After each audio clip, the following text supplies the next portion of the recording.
હાઈકોર્ટને બોમ્બથી ઉડાવવાની ધમકી મળી। ઈમેલ મારફતે આ ધમકી આપવામાં આવી। પોલીસ અને ડોગ સ્ક્વોડની ટીમે હાઈકોર્ટમાં તપાસ શરૂ કરી।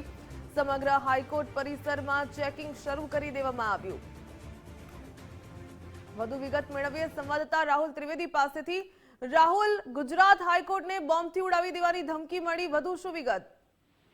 બિલકુલ જે પ્રકારે અમદાવાદ ગ્રામ્ય કોર્ટને સવારે ધમકી મળી હતી, ગણતરી મિનિટો બાદ ફરી એકવાર ગુજરાત હાઈકોર્ટને ઈમેલ મારફતે બોમ્બથી ઉડાડી દેવામાં હતી। જોકે તાત્કાલિક ઈમેલ મળતા જ પોલીસને જાણ કરવામાં આવી હતી। પોલીસ અને ડોગ સ્ક્વોડ જે છે એ તમામ ગુજરાત હાઈકોર્ટ તાત્કાલિક પહોંચી હતી અને તમામ પરિસરની અંદર ખાલી કરાવીને તપાસ હાથ ધરવામાં આવી છે। હાલમાં કોના દ્વારા મેલ કરવામાં આવ્યો હતો અને શું અંદરથી કંઈ મળી આવ્યું છે કે નહીં તેની તપાસ જે છે હાલ ચાલી રહી છે।